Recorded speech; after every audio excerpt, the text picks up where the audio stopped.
So you could potentially use these systems in a way that creates more transparency selectively on governments, whereas for individuals, you have the maximum amount of privacy.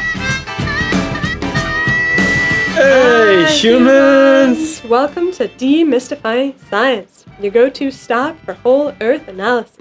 Today, we spoke with David Robison, a financial investor and blockchain enthusiast currently living in a rural community in Southern Chile.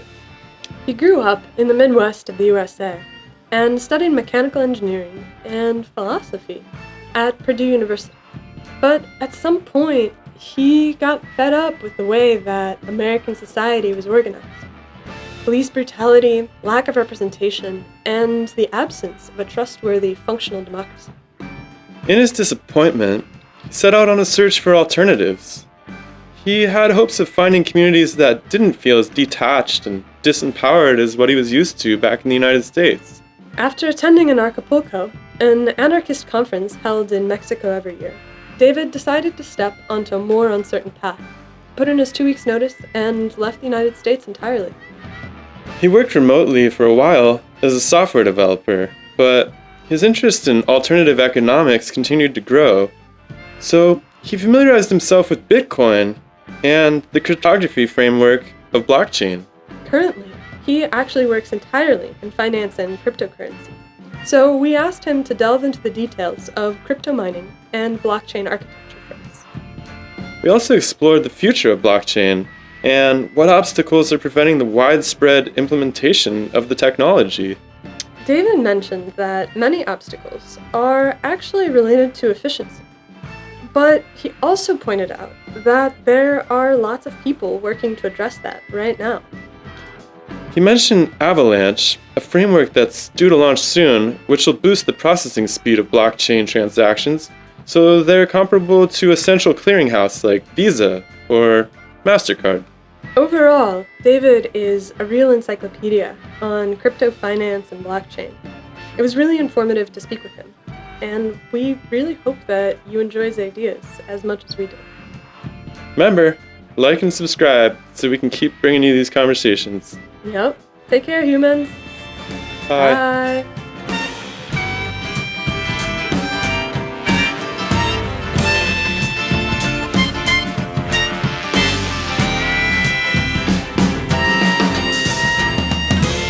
David, you're involved in all sorts of alternative financial systems, huh? You could say that, yeah. And where are you exactly? He looks like he's in the forest. No, So right now I'm living outside of a small fishing village called Curinanco in southern Chile. It's about an hour outside of a city called Valdivia. It's on the Pacific coast. The ocean is directly that way. And living at a place called Fort Galt, which is about 100-acre property situated right inside of a nature preserve in a rainforest. Wow, that sounds beautiful. how'd you land Yeah. that kind of territory? So I think, there's 4 founders about 5 years ago that all came down to Chile for it's like an entrepreneurship boot camp. I can't remember what exactly it was called, but they decided they wanted to form sort of like a gated community built around libertarianism and things like that. And they spent a couple of years looking for property, and they just happened to stumble upon this place. It's about 100 acres right on the coast. And actually 10 years ago, it was originally going to be like a nature-based community. There's actually a hiking trail with like little, like you would see in a national park, like information stand things in there, really old in there. But it never took off, but it has some level of infrastructures like electricity poles and wires and water pipes and a well water and things like that. And so they made a deal with the guy who owns it that, he can sell these properties over time as they bring people in. And this right here is the main community center building, which was built not that long ago. The inside still needs to be finished, but it's coming along, and there's properties here for sale. Some have been sold, some haven't. and there's still some rooms for sale inside this thing, but some of them have been sold. So I just heard of them through the grapevine, and I came down and visited, I think it was last year in March, and I got one of the rooms in here. And then the last day before Chile closed their borders because of coronavirus, on March 17th, I snuck back across the border, got back in just in the nick of time, came here, and I've just been hanging out here ever since. So yeah, I'll be here for the foreseeable future. How come you had to sneak across the border? Well, I didn't actually sneak across. I mean, I flew into the airport and came across, but I didn't know if they were going to let me in because it was the very last day before they closed everything down. And I didn't know if they were going to like hassle me because I'm not actually, you know, a resident or anything, but they let me in. So I'm in. And where were you before this? I was actually in Paraguay before this. So I was in Chile until December 7th, I think. I flew out to Paraguay, and I was actually there getting permanent residency. So I've just been trying to establish ties to countries in South America for different purposes. You know, possibly acquiring properties, and some of those might turn into citizenships. Like Paraguay, they say after 3 years, but realistically, it's longer than that. You know, you could get a second passport potentially.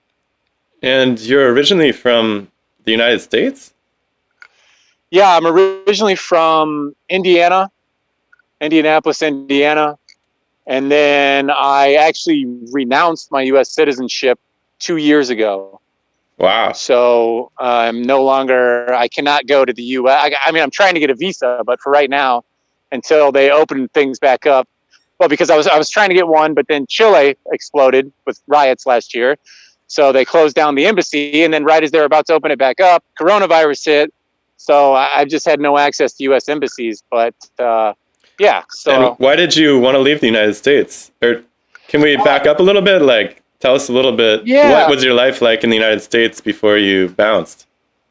I mean, you know, it was fine. I grew up in Indiana. I lived in Indiana for 29 years. And, you know, it's hard to say. I just kind of, something didn't feel right. I did not like living in the U.S. I just got sick of it. I probably could have been fine just moving to somewhere else inside the U.S. But I went to a conference in Acapulco, Mexico in 2014, I think it was 15. And called the Anarchapulco, which is like anarchism, libertarian, crypto, all that stuff. And I had a great time there. And when I came back to the US, I just, somehow the idea of going to Mexico was planted in my brain. And once that idea started to grow, I was like, you know what? I actually just walked into my work one Monday and put in my 2 weeks and just said, I'm going to Mexico. So that's what I did. That was about 2015. What was your work back then? What were you working? How much did I work? No, what were you working at? Oh, or did you go to college? Yeah, I went to college, never graduated, but I did attend the university for 5 years. So that was a big waste of time. And then what were you studying? I studied mechanical engineering for 3 years, and then I switched to philosophy for 2 years. Wow. Yeah. So, and then that just didn't work out. So I was working at a company that they staff jobs at automotive factories. It's like a quality assurance company. They got branches all over the place, but they use something called Salesforce. I don't know if you guys have heard of Salesforce, like CRM system, customer resource or relationship management system. Either way, I was like a developer. I learned how to program over the years, and I got that job not doing development, but kind of like edged my way into the development team, learned kind of on the job, and that's what I was doing. So I was doing development for them. Cool. And then I continued to do contract work for them in Mexico while I was in Mexico from a distance. Huh. And so at some point along this line, you left the United States, you went to Mexico, and you started to go down more and more along this path that there was something wrong with the system. You renounced your citizenship. Yeah. How did that's something that's pretty hard to do, especially if you have especially if you have family that you want to go visit, or I bet your mom's not happy about that.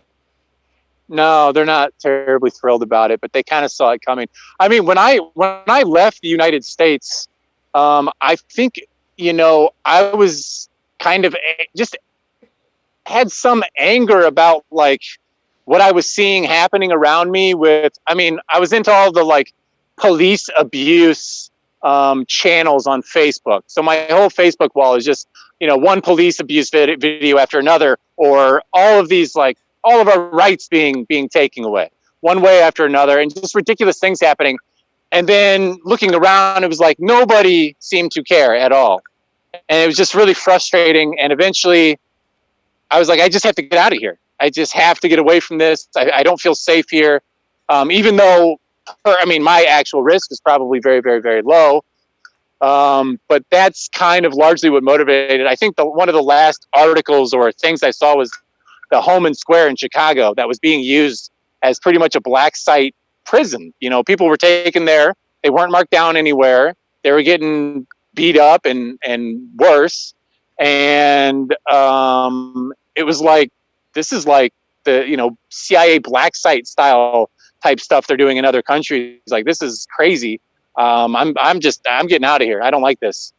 So, but after being outside of the U.S. for like 4 years, it definitely helped like calm me down and allow me to see the more positive aspects of the U.S. But at the same time, so I'm not angry at the U.S. anymore or anything like that.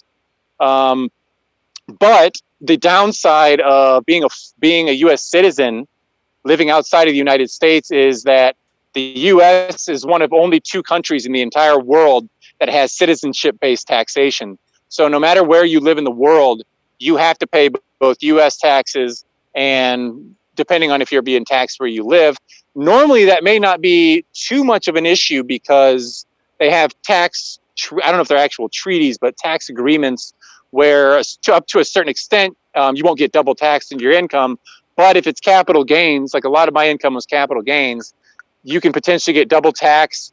And it wasn't actually really the taxes that made me annoyed to the point of wanting to renounce. It was my financial privacy, like having to divulge all of my personal financial details to this, what's basically to me a foreign government at this point. So I have nothing to do with the United States. I'm not using any of the services there. And also they have a lot of laws, these onerous laws like FATCA laws, the US does, where if any bank or financial institution around the world does business with what's called a quote U.S. person, a U.S. citizen, green card holder, the U.S. is able to put all kinds of regulations and requirements on them, to where if they don't cross their I's and dot their I's and cross their T's, they can get heavily fined. So there's a great amount of reluctance on the part of foreign financial institutions to do business or to have U.S. clients. And for U.S. persons, if you don't dot your I's and cross your T's exactly, the penalties are severe, including things like being able to just take half your bank account. What's the other country that does that? The other country is called Eritrea. It's a country in Africa. It's known as Africa's North Korea. Eritrea. So it's Eritrea. It's good company to be in. Yeah, that's the only other country that I'm aware of that has citizenship-based taxation. And what's the rationale for it? The rationale in the United States is basically that, hey, we provided you with protection and we provided you with all these things. So all your success around the world, basically, you owe it to the U.S. And so I think that's kind of how they rationalize it.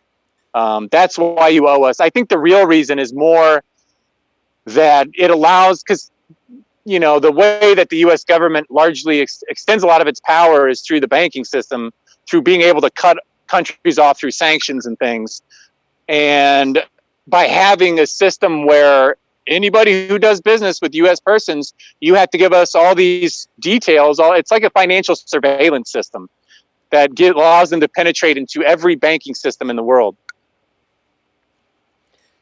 But there is some truth to the fact that there's been an enormous amount of capital investment on the part of the United States to even secure the a country like, you said you were in Chile?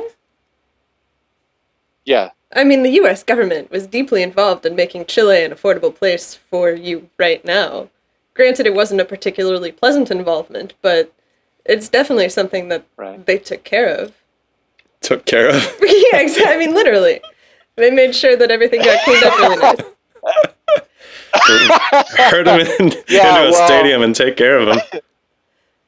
But they did. And not direct. I'm sure that there wasn't a direct CIA guy who's sitting in that stadium, but there's a reason that you can afford to do this in Chile. There's a reason that all of Latin America is a place where you can go to get away from these things and not have to pay extraordinary sums of money for a piece of property or for the sorts of freedoms that you're looking for, right? And that has You mean like the United States made it really cheap down there? Well, the United States destroyed the economic system of every country that threatened to have democratic socialism. And so now those countries are basically in shatters. And cheap. And cheap. Well, Chile is actually pretty expensive. But I don't know that that's... Relative to the United States, you figure? I'm sorry? Relative to the United States, too? No, well, it might be, it's not a whole lot cheaper if it is cheaper. Especially in Santiago, it's pretty expensive. And I think that's just, there's a lot of protectionism here. Once, I think it's like a handful of families that own a lot of the major industries. And they have a lot of government protectionism. And so it's just, things are more expensive. Imports are really expensive. And there's a lot of people coming into Chile from other countries in South America, specifically or particularly Venezuela. A lot of Venezuelans here because of everything that's going on there. So there's, Santiago, I think, has got maybe 12 million people. It's like 50% of the country lives there. So it's pretty expensive. So let's go back to your exit from the United States. You had picked up some programming skills and you were working remotely at that point, and you started to get interested in alternative modes of finance. And is this where you got your interest in blockchain and Ethereum? Well, yeah, so I've been aware of Bitcoin since pretty much the beginning. I actually accidentally stumbled on Bitcoin before the software was even released. I was still in college. This is in December of 2008. I was supposed to be studying for finals, and instead of studying for finals, I was distracted. And I had come across like a lot of the writings of people like Timothy C. May, the cypherpunks, and I was a kind of a Ron Paul guy at that point. So I was into, how are we going to take down the state? How are we going to bring the system down? Things like that. And reading the cypherpunks, and just through looking through a bunch of links, somehow ended up finding, what was it called? Adam Back's Hashcash, and then coming across the Bitcoin white paper. And I didn't understand anything at all about cryptography. So I had no idea what I was looking at, and did not understand the significance of it at all. I think I did download the software in 2009, but I didn't do anything with it because I didn't know what it was. But I did watch it kind of grow up the whole time, checking in on it every now and then. And it wasn't until 2013 or so years later, that I finally was like, once it started, the price, it took off in the beginning of 2013 from like $20 to, I think it shot up to 200 eventually. And I was like, all right, I've been watching this since it was like, nothing, 30 cents. And I haven't done anything. I really should probably figure out what this is. So then I started researching and how it worked, cryptography. And then I could start to understand why it was so significant. So I would say like 2013 is when I actually started to kind of understand it. So you were brought into this, you were kind of interested in subverting what you perceived as a let's say, oppressive state, and then you discovered that it was perhaps a viable financial future or something like that. Right, right. Yeah, exactly. Yeah, and you mentioned Ethereum. You know, that sale I think happened in um, 2014 or something, and then they came out with that in 2015. So yeah, Bitcoin, awesome. You know, uncensorable transactions, and then Ethereum really added to that with a programmable blockchain. So instead of just being able to do transactions of value, you have programmable money. You can build any sort of program. Theoretically, you can code that on top of Ethereum. And once you release that into the blockchain, it's out there and nobody can stop it.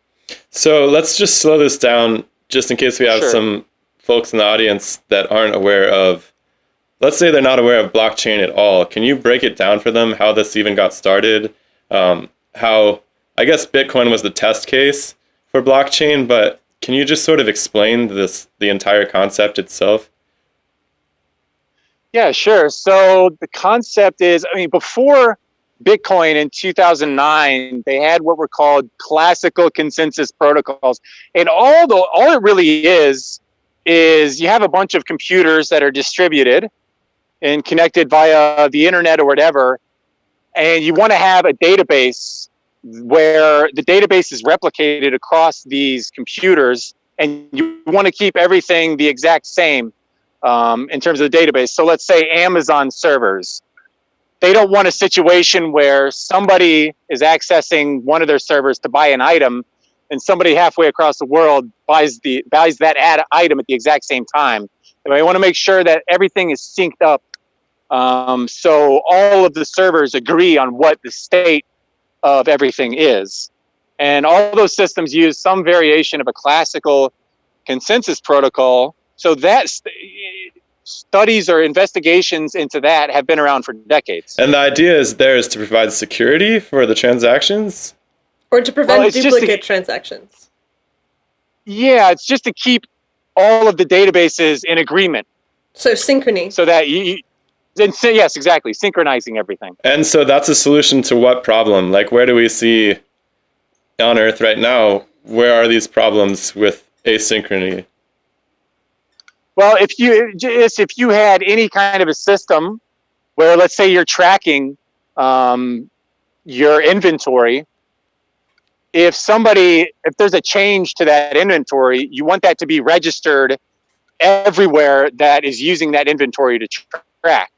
So if those get out of alignment, if they're in disagreement, then one of them's wrong. So it's all about just keeping everything in line with what the actual state of something is. But this isn't blockchain. This is old news. No, this is just consensus. And this kind of came about with the internet in general, right? So, or distributed. Yes. Did it start before Amazon with somebody who has, say, distributed warehouses and is selling across the world? Or is Amazon really the people who pioneered this? Well, I'm just using Amazon as an example, but I mean, it's been around for a long time. Okay. I don't know what the first industry was to use these, or how widespread it is, but any kind of system, Facebook, those are just examples. Any system where you have servers that are distributed, where they need to agree on the state of something, is going to be using some kind of consensus protocol. Okay. And so all blockchain is trying to figure out a way to apply this to money, because before Bitcoin, there was a lot of work done on trying to figure out how would you do digital cash. And the problem always was that you need a central warehouse that has serial numbers on all of these digital notes, because if you don't track every single transaction with a central clearinghouse, there's nothing, if it's electronic, there's nothing to prevent me from just copy pasting it and spending it 20 trillion times. And, obviously the system wouldn't be able to work very well. Every time that you spend it, you have to notify the central clearinghouse and say, hey, look, I'm signing this, I'm passing it to this person, make sure you mark that down in your ledger. That way I can't turn around and go spend it with somebody else, that same note. Got it. And so there was a lot of work done in the 90s trying to figure out some way to solve this double spending problem without having a central clearinghouse.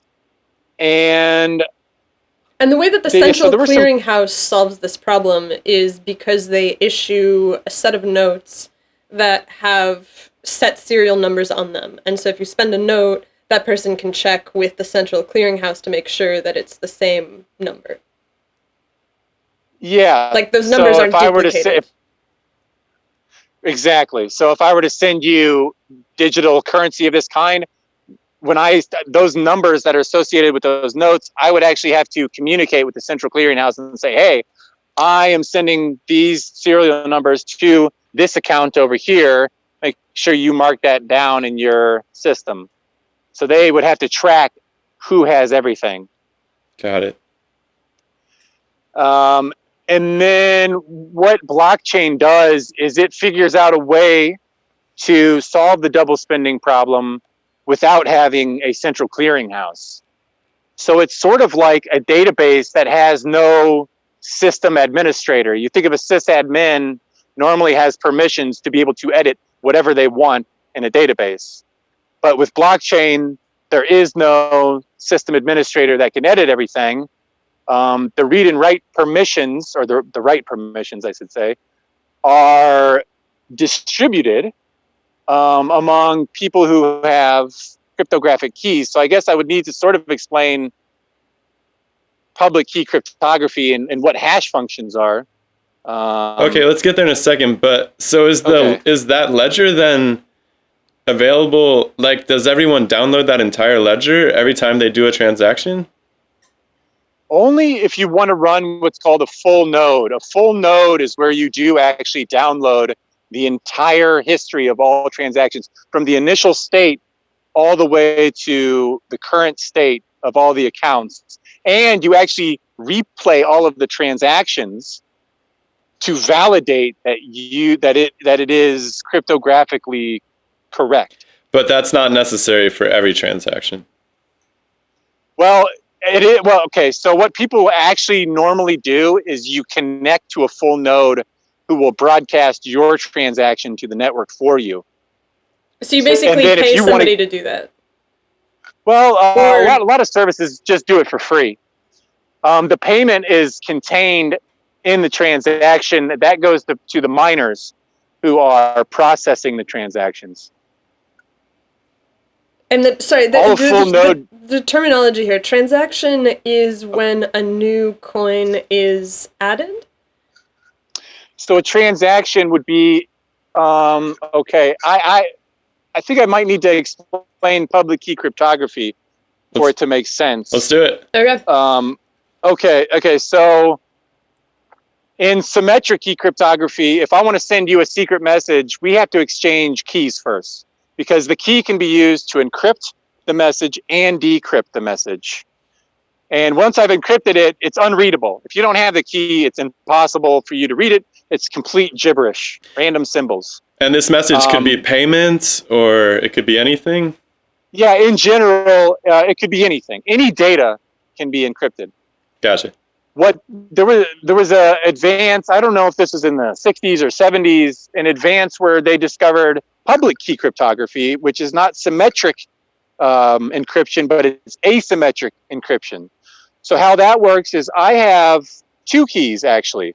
I have a private key, and that private key mathematically corresponds with a public key. So the way that works is anything that I encrypt with my private key can only be decrypted with my public key, and anything that I encrypt with my public key can only be decrypted with my private key. And that's nice because that means we can create a secure communication channel without having to exchange a private key first, because the exchange of a private key over an unsecure channel could have somebody could intercept that and then decrypt the rest of our communications. So if you also have a private key and a public key, I can take your public key, encrypt my message, send that through the internet, and it doesn't matter who intercepts it because only you can decrypt it with your private key. Interesting. So So it's kind of that's like your name is your public key, and your it's signature is like your private key or something like that?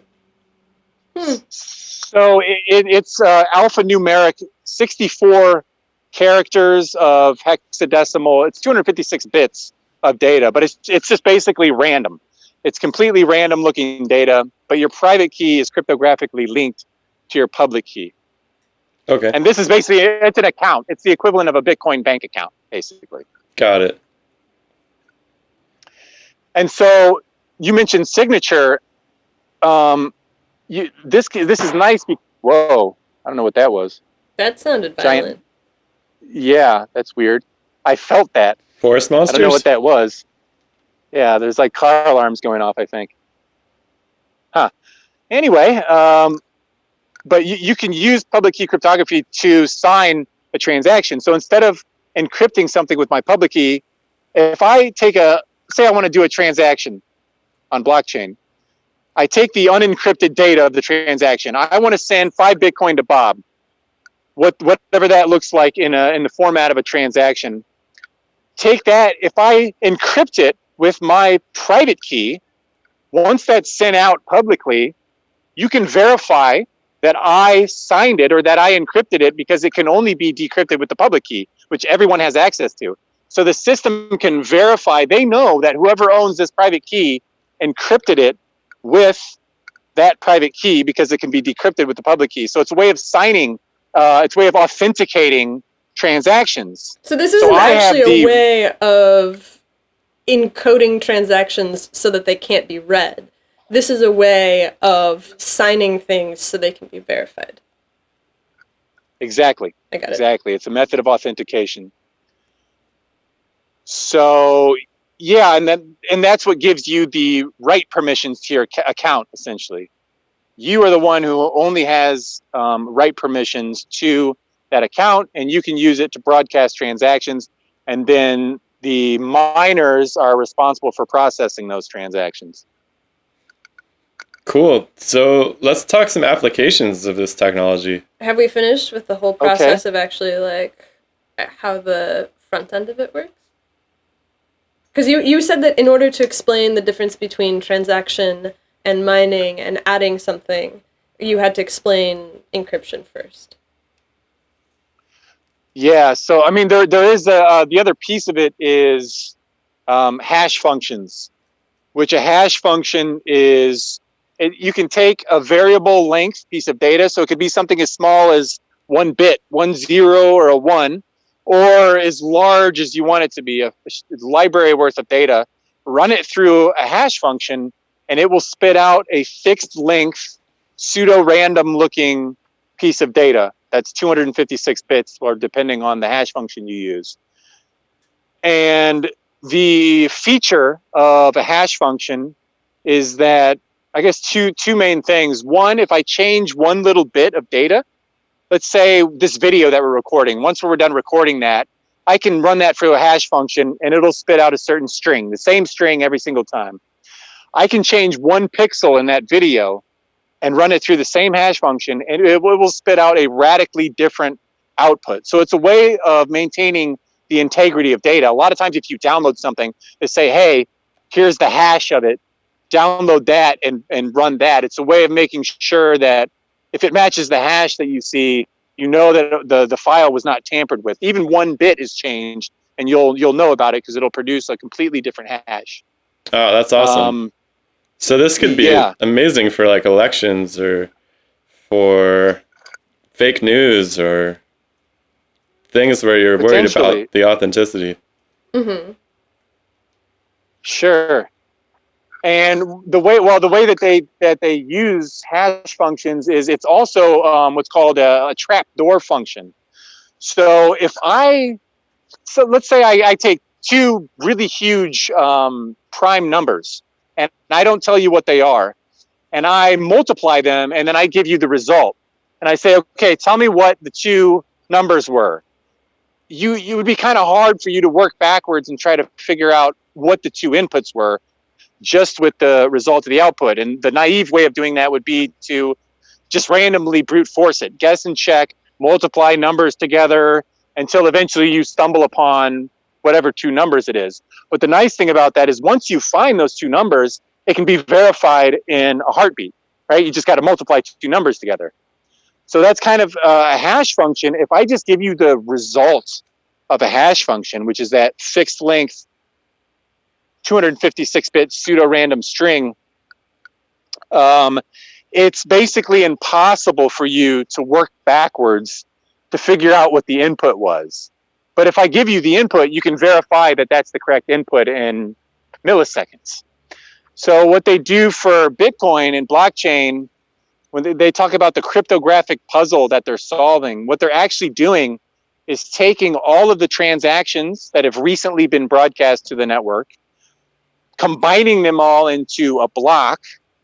They include a few other things in there, like the hash of the previous block and a number called a nonce that they increment. And they sit there and they hash it and they check. So the way the protocol works is you have to find a hash that begins with a certain number of zeros. And because the output's going to be basically more or less random, when they hash it, if it doesn't start with a certain number of zeros, they'll increment that nonce by 1 or however they want to do it, hash again, look at the result. Does it begin with a certain number of zeros? Yes or no? And they do that. And that's why they do, gazillions and gazillions of hashes per second. They're racing to try to find a solution to where whatever that nonce is, combined with all the transaction data, outputs a hash that satisfies this criteria of beginning with a certain number of zeros. And whoever finds one that satisfies that then is basically elected the leader for that block. They can determine the order of transactions. They determine what transactions get included and what transactions aren't included. So I mentioned earlier the sysadmin. The fact that there's no sysadmin on a blockchain, what they're doing is racing each other with these hashes to try to find the solution first, to then have permission just for that block to be able to make the decision, okay, we're including these transactions and they're going to be in this order. And then once they publish that solution, now everybody takes the hash of that block, includes it in the next one, gathers more transactions, and the process continues on and on. So it's gamified through hash power as a way of securely randomizing who gets to be the next entity to determine the order of transactions. That prevents any one entity from controlling everything overall, because then they could do things like censor transactions and have undue influence and control over the network. So it decentralizes power and control over the network. And also it's a way of solving the double spending problem. Instead of having a central clearinghouse, you now have this way of being able to make sure that transactions cannot be double spent. But it does sound like the people that are sysadmins of a single block could freely censor that block. They could. I mean, they could censor. They can censor for that block, sure. Because they determine which transactions are included and which aren't. But the average block time is always kept at about 10 minutes, and they're never going to be able to there is something called, a 51% attack. If they can control 51% of the hash power, then they can start censoring transactions over a prolonged period. But because they can't maintain control for any length of time, much beyond a block or a few blocks, because eventually somebody else is going to be able to produce a block. And what prevents presumably from being all able of these to... added together. Sorry, go ahead. Sorry. No, go ahead. You're saying presumably these added together would prevent that kind of censorship because it's constantly changing hands. But you said that there's a 51% attack, which seems like it's well within the power of a government or a large-scale organization to be able to get 51% of the computing power. Jeff Bezos. Yeah, there's got to be somebody who's willing to do that. Like that. I mean, quite frankly, I don't know because I know you can kind of calculate what it would cost to do that. I don't remember the number off the top of my head for how many hashes per second the Bitcoin network performs. It's pretty insane how much it is. But yes, I don't think it's outside of the realm of possibility. I think Honestly, I think that the reason that hasn't happened is maybe because Bitcoin is largely viewed as sort of a niche curiosity and not really a threat, because it does have a lot of other technical problems with it. Its lack of scalability and things like that, that for whatever reason, it doesn't seem like governments have really made an actual attempt to subvert it. But yeah, it's totally possible. All you got to do is buy up enough hash power, and there you go. So this process, is this the mining process that you're talking about? Yes, mining is pretty much the equivalent of processing transactions, and it relies on something called the longest chain rule. So all of every block that's produced, the hash of that block gets included in the next block. So they're actually all chained together. And so when you do a full node that we mentioned earlier, you can actually, like I said, I talked about the prime numbers, and it's hard to find the answer. But once you find the answer, you can verify it in a matter of milliseconds. Likewise, with these hash functions, it was really, really hard to create the blockchain database because it required immense hash power to find, all these hashes that start with a certain number of zeros. But once you have created it, you can verify it relatively quickly. You can just replay all of these and say, yep, this is all cryptographically correct. And so once you can basically verify for yourself that you have the correct database, as long as it's the one with the longest chain with the most hash power contributed to it. So blockchain is often a technology that we hear humans talking about as being a very secure thing, but at the same point, it requires this sort of signing of all transactions. You have a private key, you have a public key, and so technically that means that every single transaction that's done on the network is far more identifiable than, say, a transaction done with cash, which makes it a more traceable network than something that is just cold, hard cash, right? Absolutely. I would say of all there's several technical challenges to blockchain, and privacy is one of the big ones. I mean, with Bitcoin specifically, it's 100% traceable. Every single transaction, every Bitcoin from its creation to where it ends up it's all the inputs and outputs are 100% traceable. The only smidgen of privacy that you get is because it's not, your name isn't attached to it. It's pseudonymous is what they call it. So it's just, that public address. As long as somebody can't attach the public address to your real world identity, then you can use it anonymously. But there's so many ways in which that can happen. In fact, governments have, there are companies that sell their services that hook in with exchanges and sell their services tracking everything on blockchain. So, cash is for sure way better in terms of anonymity, but there are other blockchains that have come out since, like Zcash, which uses something even crazier called zero knowledge proofs, where you can actually encrypt who's getting it, who's receiving the Zcash, who's sending the Zcash, and the amount that's being sent. And yet it's still verified, because what's actually happening there is the system is verifying that a valid transaction has taken place without revealing anything else about the transaction other than the fact that it was valid. That's something called, it's like a subset of, I think it's called homomorphic encryption. You can actually perform computations on encrypted data and validate things about that data without revealing things you don't want to reveal about that data. So the technology is possible, and it has been implemented. So what are some situations where you wouldn't want people to know your transactions? Yeah, why are you humans so secretive? What's the big deal? Yeah, well, there's a lot of stories out there in the crypto world of people getting, well, they call it the $5 wrench attack. Yeah, your keys are really secret and secure, and you got your paper backup hidden away, and you got all this stuff. And then all it takes is somebody to come hit you over the head with the wrench and say, give me all your Bitcoin. So I think for a basic security purpose, just as you wouldn't broadcast your bank account details to the world, just for security purposes, it's, I think, almost universally a bad idea to have any kind of details like that should always be minimized as much as possible. But why not build a system where it's not damaging to broadcast your bank account details to the world? Like, why not go for less and less privacy and more sharing? Like, why build systems that are based on secrecy rather than transparency? Secrecy seems like it's the foundational issue with all human affairs. Like, secrecy is what keeps things broken. Secrecy is what causes problems.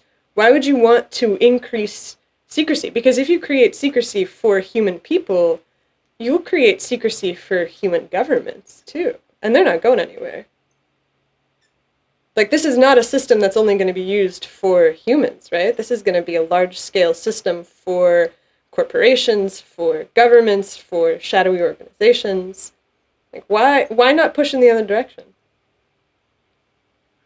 Well, the nice thing about zero-knowledge proofs is you can actually, it also has transparency applications. So you can have total privacy and then selectively reveal just as much information as you want. So if you have, say, a giant corporation that has, its finances, or a government that has its finances set up in a way, and they say, national security, we don't want to reveal this, that, and the other, but you can still say, okay, you keep a certain amount of privacy, but you can still prove certain things about your finances without revealing other details. So you could potentially use these systems in a way that creates more transparency selectively. In my ideal world, you have complete and total transparency on governments, whereas for individuals, you have the maximum amount of privacy for security reasons. For security, it makes sense, but I guess it makes sense in general. You got that weird rash you got to go buy a cream for, or something you don't want everybody to know about, maybe. Tell people about your rash. It'll help them. What if they have a rash too? Nobody talks about the rash. It's a rash epidemic. Come on, man. I haven't told you about this rash I got right now. Oh, that's God. For another day. But so this kind of technology isn't just limited to financial transactions, right? This blockchain idea. So we had this fascinating guest on the other day. She was essentially plucking big globules of metal off the ocean floor, and she had conceived of this zero waste mining process that had an end date. So she imagined essentially getting all of the metals we'll ever need off the ocean floor, and then tracking every atom of them. Too? Oh, not us. Sorry, this is for you guys, not for us. But she imagined getting all of the metals off the ocean floor that humans will ever need, and then tracking using some sort of blockchain every last grain of those metals as they make their way through technological applications, appliances, and your phones or whatever she's using them for. So they never get lost. So they get recycled, and essentially you rent the materials instead of own them, which is pretty far out. And she imagined using blockchain to track those balances. So this is kind of exciting for me to see you guys working on this, because it seems like there's a lot of waste on Earth right now. And being able to track the distribution of materials would be awesome. What about supply chain too? Yeah, supply chain is definitely something that's brought up a lot in the context of blockchain. A lot of different projects have tried to work on it, and that's another aspect of transparency. I mean, it could apply to so many things. That's really fascinating. I'm excited to watch that episode. She's talking about actually mining metals off the ocean. There are these things called polymetallic nodules that occur She Interesting. quoted us some statistic. It was like 0.03% of the ocean floor contains enough of these polymetallic nodules to provide all of the rare earth metals that you humans need to make it through the next 500 years. If Interesting. you manage to recycle them. Her plan Right involves on. 100% recycling of these materials. Like a total closed loop system. And she said that blockchain technology would be the basis on which it was possible to build that kind of closed loop system, so you can account for every atom of every metal at all times. Yeah, that's interesting. I mean, the issue with supply chain tracking is really gets to like the broader problems that exist with blockchain as it stands right now, which is one of those is scalability. If you look at Bitcoin, it only actually processes about 3 or 4 transactions per second. Ethereum processes something like 15. It might be higher than that now because they've optimized certain things, but at least originally it was only about 15 transactions per second, Why whereas is it so Visa does slow? thousands and thousands. Because there's an incredible amount of redundancy, because everything has to be verified by everyone. So for all of the nodes processing the transactions, they all have to run all of the transactions and replay everything. So there's this enormous amount of redundancy. And I think a large part of the bottleneck really is the communication bottleneck, because every node that's involved in validation or processing or mining has to pass messages to every other node. So as the number of participants grows, the message complexity grows with the square of the number of participants. So I think the main bottleneck really is a bandwidth bottleneck. Because if you were just running a blockchain by yourself on a computer, you could do thousands of transactions per second. It's really the communication between the nodes is where it gets bottlenecked. But there are a lot of exciting new developments in blockchain that probably will get around this problem. I mean, I know I've mentioned Avalanche before and other communications, but that's just one project that looks pretty promising on solving scalability. So if you could do more transactions per second, then it may be more possible to do something like supply chain tracking. And also privacy might be something you want to implement there. And also memory. That's another thing, is memory is really, really expensive on blockchain, because blockchain is really just a database and everybody has to have a copy of that database. Hold on. Before we go away, what's Sure. Avalanche? Oh, Avalanche is a new project that has not quite gone live yet. It was supposed to go live at the beginning of the month, but it's going to go live, should be the middle of this month is what they're saying.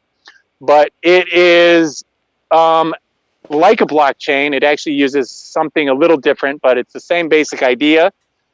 It's going to be, there's going to be, okay, they call them subnets. And there's going to be a couple of different ones, but they operate like blockchain. So it's going to be, so you can send money with it. You can, like Ethereum, you can build programs on top of it, but it uses a completely new family of consensus protocols, which was just discovered, oddly enough, was published under a pseudonymous name called Team Rocket, sort of like Satoshi Nakamoto. We have no idea who it is. We don't know who Team Rocket is, right? Either. Sorry. Founder of Bitcoin. Bitcoin, sorry. So it's a whole new family of consensus protocols that I think is a pretty major advance, where you can have finality, transactions processed in a couple seconds, and you could do thousands of them per second. So it actually promises to potentially achieve scalable, to actually have scalability to where maybe you could use it. So you mean that it could like compete? Chain tracking. It could compete with Visa, MasterCard, places that have a central, central clearinghouse? Exactly. Yep. And is it going to be applied to Bitcoin, or is it something that runs separate from Bitcoin? That's its own currency. It's completely its own currency, but any project can actually be forked onto it. So you could take Bitcoin and fork it onto an Avalanche subnet and have Bitcoin on top of Avalanche. It's one of the interesting developments, along with the consensus protocol that they've done with it, to where any project can actually be run on top of it and take advantage of this superior consensus protocol and get better scalability. I don't know. I doubt a lot of these projects will do that, but it is a possibility. Okay, so you were saying that the appearance of something that causes scalability will create the ability to kind of disperse blockchain technology into more industries? I think so. I think, that's a large part of something that's been holding back industry from really utilizing it is it's so incredibly slow as it stands right now. It's basically unusable for pretty much everything you'd really want to use it for. That and the privacy, businesses don't want to broadcast their, business transactions, not just necessarily just their finances, but all of the details of what they're doing with their business. There's all kinds of reasons to have that private as well. So I think the privacy, the scalability are two of the major things that have really prevented any substantial use of blockchain outside of speculation and it being a niche curiosity. So do you think that it's possible to apply it for something like voting as it stands? Yeah, I do think it's possible. There'd still be things you would have to address, like how you would ensure that, whoever is voting, like how would you validate ID? I guess you could just go in and I guess I don't really know how they do it now. You can sign up online, can't you? So I don't know how that process works. But yeah, well, if you could have some way of validating identity, there's no reason that you can't track votes using blockchain. And you could have a way of using those zero knowledge proofs. You could maintain privacy like you would want that in voting. So you could validate whether something, how many yes and no votes there were without revealing, maybe individually what people are voting on to keep that aspect private. But there are other dangers that arise with blockchain voting. Like if you have blockchain voting, there may also be a way to bribe people to vote a certain way because, you have this value transfer technology. You can maybe set something up that if I can prove to you I voted a certain way, then you pay me, some crypto or something. So there's weird new dangers that would come with it too. And there's no policing, right? There's nobody to complain to if things go wrong. Yeah, I mean, the best thing you would get with blockchain is having things be publicly verifiable. But beyond that, yeah, there could be all kinds of issues like that. Are there known incidents of theft or hijinks in general? Well, all of the hacking and stuff it's not hacking the blockchain itself. It's hacking something that's built on top. So maybe an exchange where you have in your account, maybe somebody hacks into your account and is able to withdraw your crypto. Or if somebody does the $5 wrench attack, or somehow somebody gets a hold of your private keys, then of course they can get your crypto. But the blockchain itself, that crypto is not going to go anywhere unless that private key authorizes that transaction.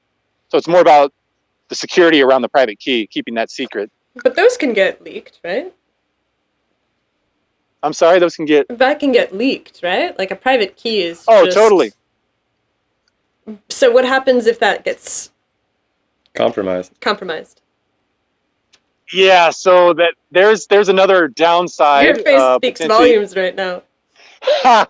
Yeah, well, the thing about that is if once that transaction gets processed, there's no going back, because the only way to reverse a transaction is you would have to fork.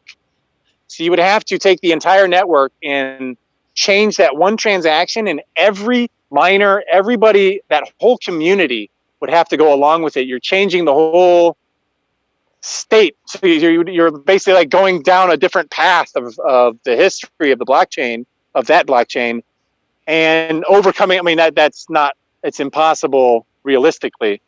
So yeah, once that's processed, it's processed. There's no reversibility. You can, with the programmable blockchain, build something on top of there that could have some way of doing reversibility or managing that because you have programmability. But at the base layer, it's permissionless, meaning when something's processed, that's it. There's no going back. It's irreversible. You were about to you were going into this presentation about the issues with using blockchain for supply chains on the level of this kind of like atomic accounting when I interrupted you to ask about Avalanche. Do you remember where you were going with that? Yeah. Oh, I was just going to mention about memory. That memory is really expensive on blockchain because it has to be, the ledger is basically just a database. So whatever's in there has to be replicated across all of the nodes. And you want to try to keep that as small as possible, especially say with something like Ethereum, where you're not just doing value transfers. You have programs that are actually on there. So the state transitions of every program, all of that has to be stored. You don't actually store everything in its fullest details. You store, they're like transaction receipts. They use something called Merkle trees, which kind of compresses the data. But you still, memory is very, very expensive. And so something like tracking supply chains, which would require usage of a lot of memory. Where is it now? Where, all the different things you would want to track that you would, normally use a traditional database for would be prohibitively expensive on blockchain.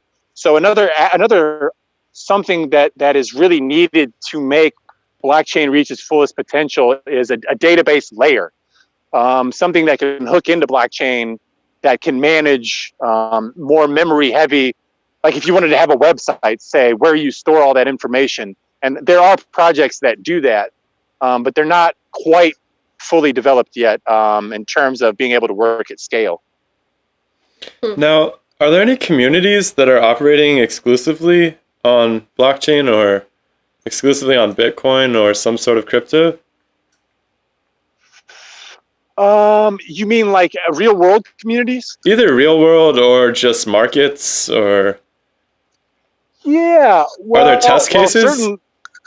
I mean, there's the dark net markets, like Silk Road. Well, that's gone now, but a lot of those What's deep that? web. Sorry. Oh yeah, sorry. Silk Road. It's no longer around, but Silk Road showed up around 2011, and that operates on the Tor. It uses the Tor network, and the Tor network is a way of actually anonymizing internet traffic. It uses something called onion routing. And it takes your packet and wraps it in multiple layers of encryption, and then you create a circuit, and it each hop through this Tor network, it unwraps a layer, and basically the whole reason for it is to make it really difficult to figure out what the source of the packet is. And you can actually set up servers that have what's called a .onion address. They actually operate inside of this Tor network. So the Silk Road was a website that was hosted on this .onion that's hosted inside the Tor network. And so it anonymizes all the traffic. So they can partake in the selling or arranging for people to sell illicit goods. I think mostly what was on there was just drugs. I don't know if there were guns on there. I don't remember what else was on there. That eventually became the Silk Road case with Ross Ulbricht and everything. But yeah, that would be an example of a market that can only use crypto, because you can, with enough effort, use it anonymously, and that's how things are funded on there. And you said it was a case because it went to court somewhere? Yeah, how did that end up coming out? I'm skipping on the details right now. Oh, But it's not there anymore, they said right? they caught him. No. They that was uncovered. I can't remember exactly how they said maybe they said he was signing on using a library computer or something. I don't know. Somehow, and yeah, well, I mean, Tor itself it was built by some U.S. government agency. Huh. So yeah, I don't know how secure it is. I mean, I think it's open source, but still, that doesn't necessarily guarantee anything. But yeah, somehow they were able to uncover his identity, and he said that he helped, or that he was like the main guy setting it up. I think that's what he argued in court, but that he sold it, or he wasn't the proprietor of it when they actually got him. That somebody else had it. But yeah, that he was sentenced to life, and I think even multiple life sentences in prison. Yet other deep web sites have been taken down, and they get a couple years or something. They really destroyed him. Wow. Sadly. So, are there physical zones that could be set up or are being set up to operate exclusively on blockchain?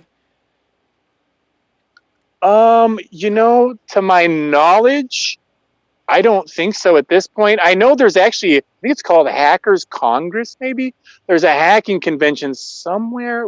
Somewhere in Europe, where I'm pretty sure they only allow crypto to be used. It's a start. It's not the most convenient. It's a start. But, it's just, I mean, even the user experience of using crypto still after all this time is kind of a nightmare.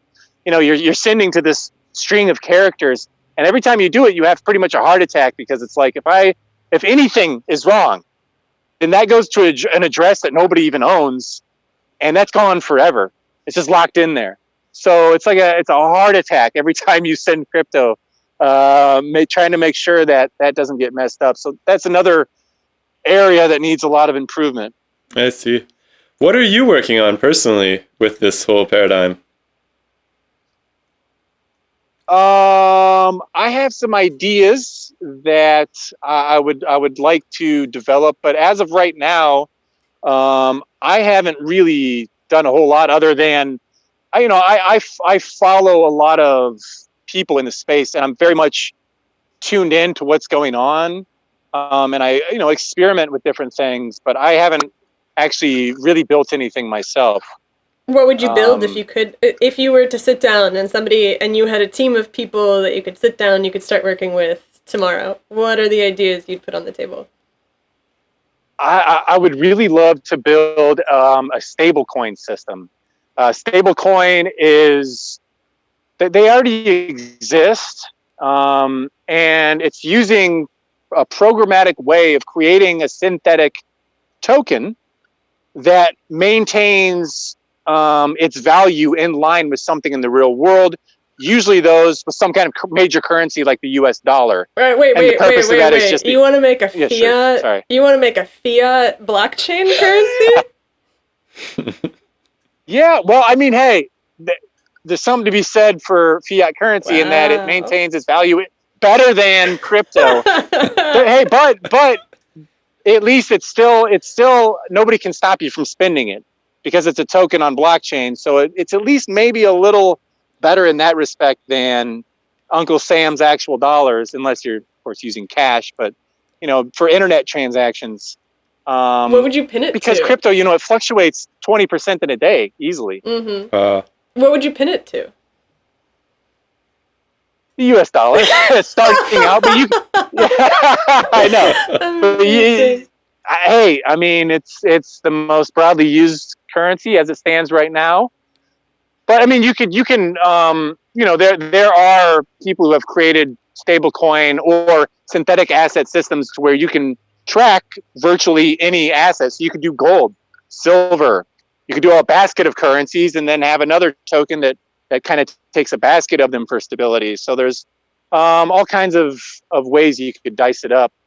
So, okay, and the benefit of that is that it wouldn't oscillate wildly over the course of a day like these other coins are right now.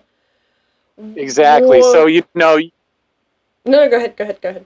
Oh, yeah, exactly. So, if you want to do actual transactions, it's a joke basically where, something to the effect of, okay, how much Bitcoin are you going to send? I'm going to send this. By the time you send it, it's, the price is already way different. You got to send a different amount. By the time the transaction processes, the price has already changed. So it's like, you can't really realistically use that for large scale transactions. So that's really where it comes in handy. So in addition to processing of the chain, there's also the question of the stability of the chain. Not the chain, but the thing that it's actually pegged to. So blockchain seems like it's more useful, not necessarily for currency applications, because if you're going to peg it to the US dollar, it's like it's a cool idea, but at the end, why not just use the dollar?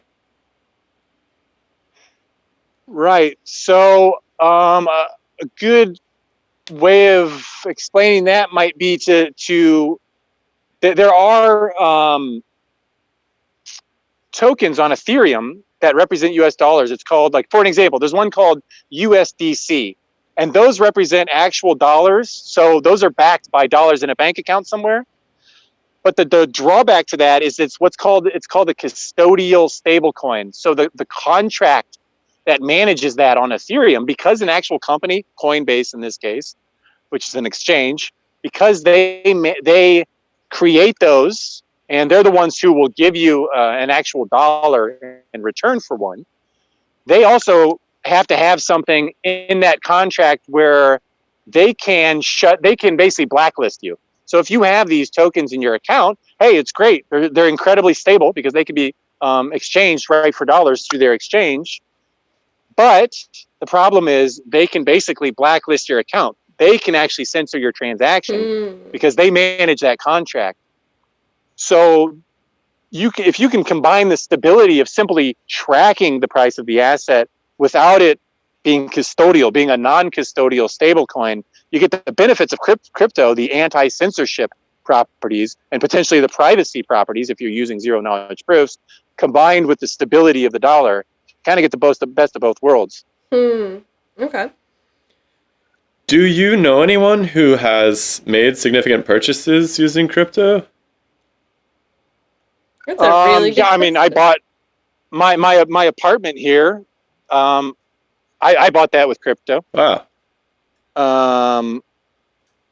So yeah, I mean, I think sometimes you'll see, because a lot of the transactions are public, and you'll see like a transaction for $100 million. Now that may not be a purchase; we have no idea what it is, but there's a lot of big movements that people point out every once in a while, and it's just like, wonder what that is.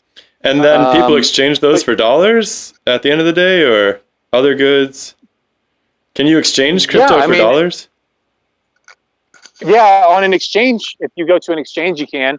But yeah, I don't know the extent of how much business or how many transactions are done, but sometimes it is actually a little more convenient to use crypto internationally, just because there's so many, all of the regulations and everything around banking. Sometimes it's hard to send money from one country to the other. Something that should be simple. There's just random hurdles that exist in the way. And some, you got to set up a wire, or you got to use some other intermediary. If you have your crypto set up, that is one slightly more convenient aspect of it is its global nature. No borders, no boundaries. It just doesn't matter where you are. You can always use it. Mm-hmm. Cool. Before we move on, I wanted to ask you, if you have time, I wanted to ask you a little bit about your experience outside the United States. Is there anything you wanted to add that we didn't cover about the blockchain technology? I need to go and think about this for a while personally. Maybe we can meet up again one day. No, I think that nothing comes to mind. So we've been talking to some people in the United States, and there is some serious division in the United States right now. People are very powerless, and I was just curious if you managed to escape that by leaving the United States, or if you encounter the same paradigm elsewhere. Is there huge political polarization and radicalism on both sides where you're at? Well, in Chile, there is some of that. I don't know that it's as intense as it is in the U.S. right now, but in Chile, their history, I don't know what year it was. I think in the early 70s, they had, I think it was Allende was a communist guy in power. And then he was overthrown by Pinochet, and it seems like the country here is kind of divided down the middle. Half of them are anti-Pinochet, half of them saw it as a good thing. So last year, there were some students, I guess, that were like jumping the barriers on the to get into the subway system.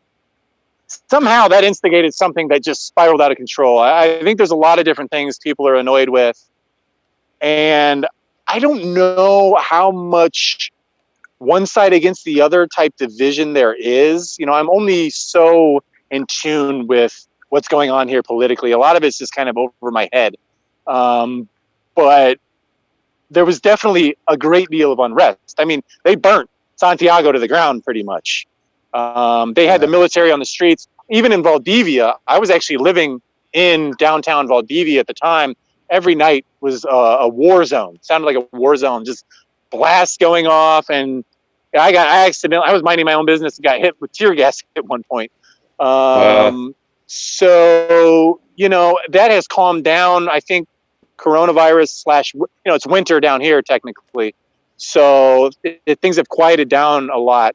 But in Chile in particular, in Mexico, I did not sense any kind of that division. More of the issue there is, the cartels and the war on drugs, and that creates some issues.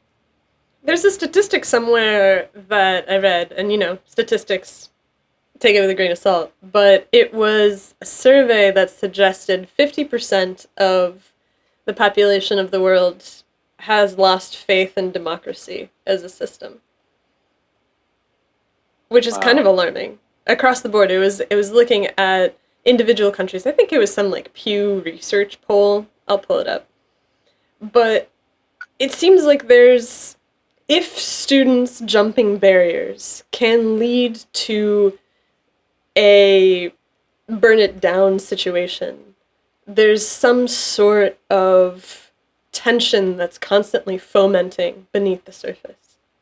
And if that's the case, then I imagine that most countries on the earth would be dealing with these sorts of things.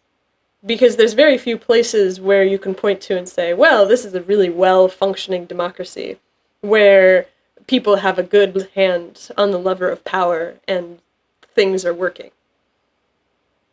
Especially with lots of different types of people living together. Yeah, exactly. As human movements across the globe increase and shift, and there's all these people that are coming from war-torn regions into regions that are more stable, and then you have to start asking the question of, well, how responsible is the region that they're pouring into for the fact that it's unstable there in the first place, and that wasn't really a question. Sorry. Well, I mean... Go ahead. Oh, I was going to say, you mentioned the instability. It does seem, I mean, I think before all this coronavirus stuff, I don't know how many, I don't know the number, but I think it was a pretty significant number of protests for seemingly different reasons happening in many different countries across the world. Hong Kong, France, there's some new ones happening now. Is it Belarus or something? There's big stuff going on. There's protests in Germany. It just seems like, and now it seems like it's flared up again. I don't know if that's because it's summer in the Northern Hemisphere, but it's almost like instability is baked into the entire nature of human governance right now. It is, and I don't know exactly why that is, but I think a lot of people have this feeling like we're on the precipice of some kind of great cataclysmic transition or change of some kind. Hopefully not cataclysmic. And I hope not. Hopefully sublime. But well, this is the first time that humans have ever really been part of a global system. Global communication. Global communication, everything's happening. You talked at the very beginning, about how when you were living in the United States, you were listening to all this stuff about police misdeeds.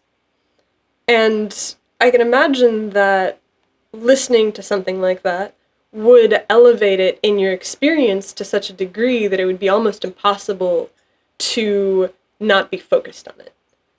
Because if you're hearing it, you're exposed to it all the time. It's there, it's present. How could you not pay attention to it? And right now, Right. it seems like that's what's happening to the world in general, where all of a sudden humans are being inundated with the concerns of the entire world at all times, from all directions, and they're suddenly responsible for this communal survival, because the planet can't keep going without stewardship. Literally, the animals are going to die, and when the animals die, the humans are going to die. The bugs are dying.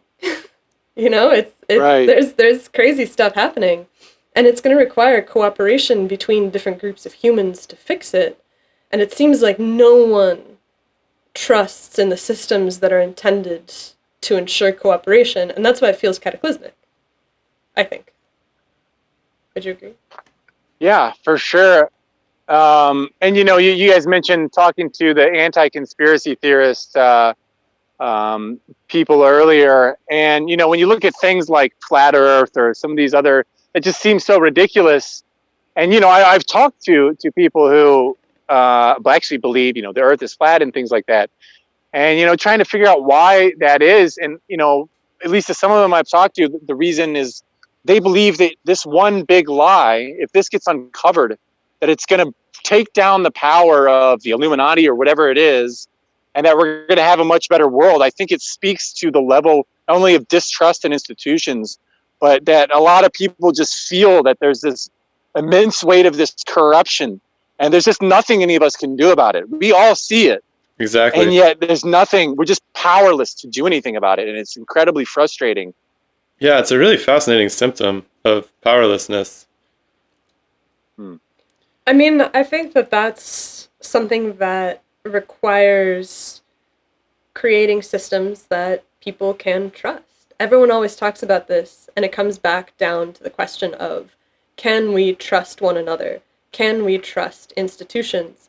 And from what you've told us, it seems like blockchain is one possible path towards that kind of trust.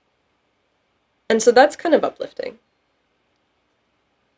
Yeah, I mean, it gives me hope personally, that once the technology matures, there's still a lot of challenges left to overcome, but once the technology matures to a point where it can really be used in a widespread, mass adopted kind of way, that it could be used, like you mentioned, to create greater trust or ability to verify things independently for everyone more easily.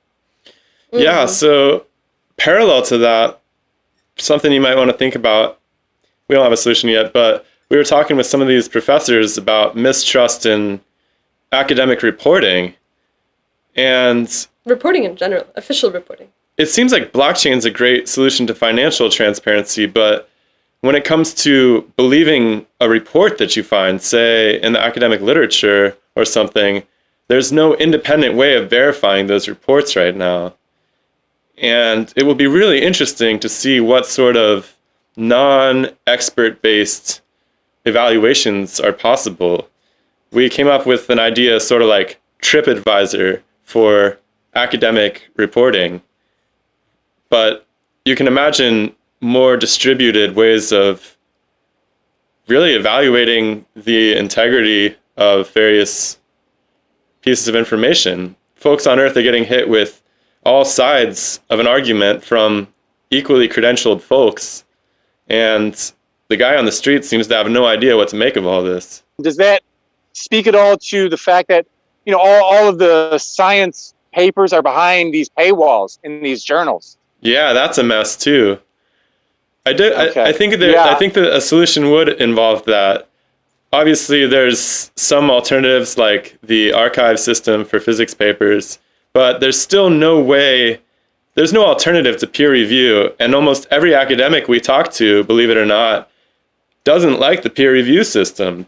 They do all think that it's broken. Almost everyone thinks it's broken, but no one has an alternative yet. And so I think that if it's possible through our conversations with people to come up with some kind of plan for what could actually be changed and how it could be changed, because so many people have this attitude of, we'll just burn it down.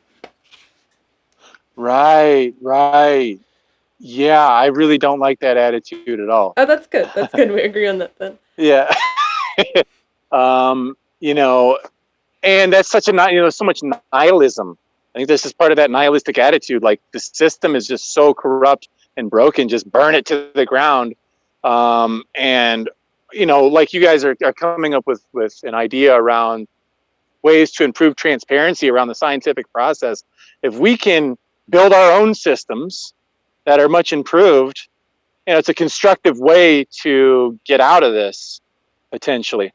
That's exactly it. These are problems that if humans decide to burn it down, they'll just end up at this exact same place again. If you never learn the lesson of how to pass through this phase, there's absolutely no hope for humans. Because then you'll just be stuck perpetually in this cycle of growth, boom, bust. That got away from me, sorry. Right, completely. Well, David, I think we've taken enough of your time.